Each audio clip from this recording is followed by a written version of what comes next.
Okay, and the final YouTube video for this particular chapter is going to look at where our legal system comes from historically. And so we do have to look back to about 1,000 years, and it comes from England originally. And I will be going through just a brief bit of history with you, starting with Alfred. And this was the guy in the picture here. He was King of Wessex, and I show you that England at the time, we see London to the right in Sussex, but he was King of Wessex. And each of the different areas, Northumbria, Mercia, East Anglia, Essex, Kent, Sussex, Wales, etc., all had different kings. And everyone had their own way of doing things. And then we have a group of Vikings which started attacking, and so everyone kind of bands together under Alfred. And so we start getting an Anglo-Saxon system of working. And this works for a little bit of time. And so even though we still have the little bit different kingdoms, different ways of doing things, the kingdoms now develop into dukedoms or duchies. And so you have different levels of nobility, and they all look to Alfred. And this is kind of a unifying aspect, but still everyone has their own separate legal systems of doing things, because you have people who would come from Norway, from Scandinavia, people would come from other parts of Europe and had settled in England, so they had different views. Also, you had people who lived in cities, lived in the country, so the law was a little bit different everywhere you went. When we think about international laws, often we specifically think of it in terms of war, and this is something that's very topical right now. We look at what's going on with Syria, whether we're going to go to war with Syria, whether we're going to do some type of attack on Syria, etc. And so when we look at international treaties, we look at different ways that people come together and we decide what the law is on whether we have the right to go into another country or not. And so there's always been different alliances. There's been, now we talk about the idea of international law, but prior to that there's just been like, it was customary law. In France they did this, in England they did this. And so when you went in, again, if you were going to break these treaties, alliances, international laws, you needed to have a lot of power and might, and that came with a different judicial, jurisprudential school, this idea of might makes right. And so, think about, as we're going through all these different things, think about how this would impact Syria, this idea of what I'm going to walk through with what happens to England.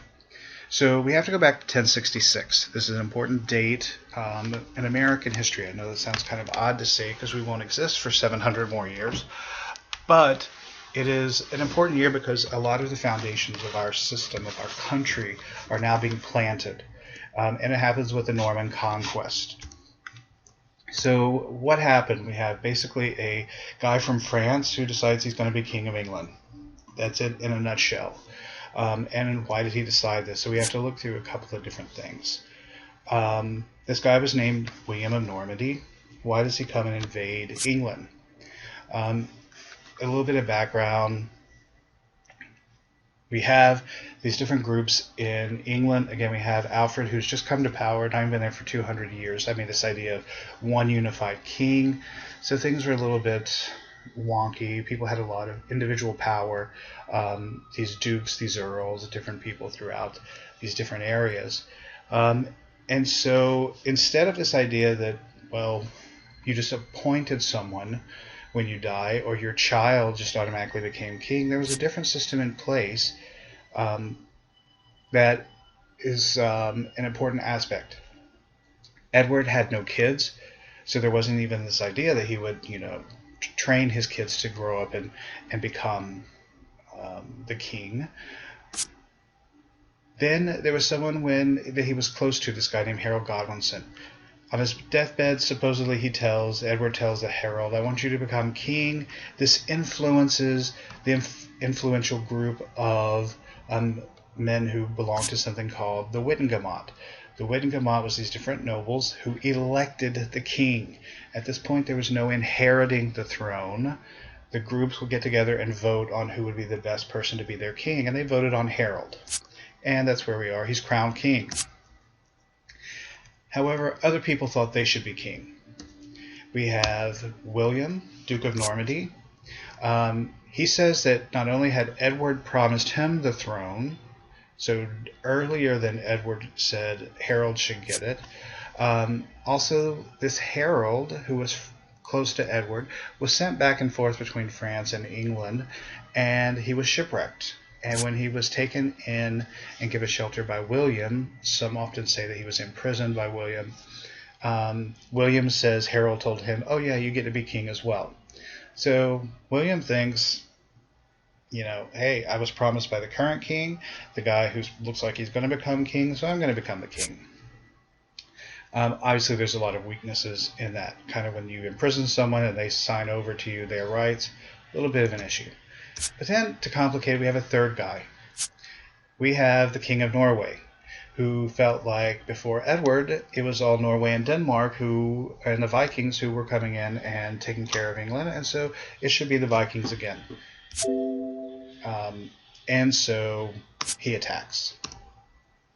So what we get basically is poor King Harold. He's just now become king. He's in London, and he hears that the other Harold from Norway has landed near York and is coming down to take over the throne. So he gets a group of men together, an army, marches up, defeats them.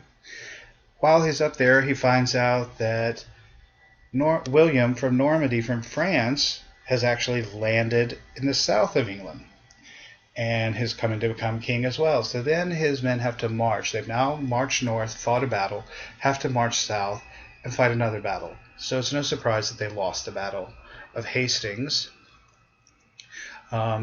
And Harold dies. William becomes king. Pretty straightforward.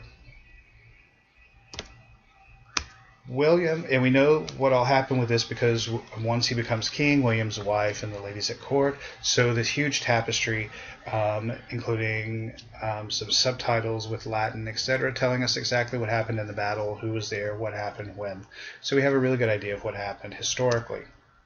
When William becomes king, he's actually pretty smart. He doesn't speak English. He has no clue about what really goes on in England.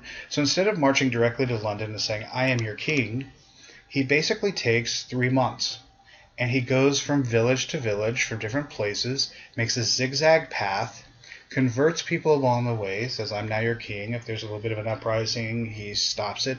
And he also starts, whenever he, for example, would arrive in Dover, he would kill the Anglo-Saxon lord, and he would put a guy from France in there who was loyal to him. He says, "Now, you're going to report to this guy, and he's going to report to me."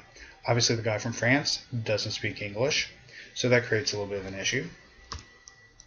He finally gets to London, builds his tower where he's going to stay, and it's a fortress, obviously, because he's just taken over by force this country. He doesn't speak their language, doesn't know anything about them. Not really a safe place for him.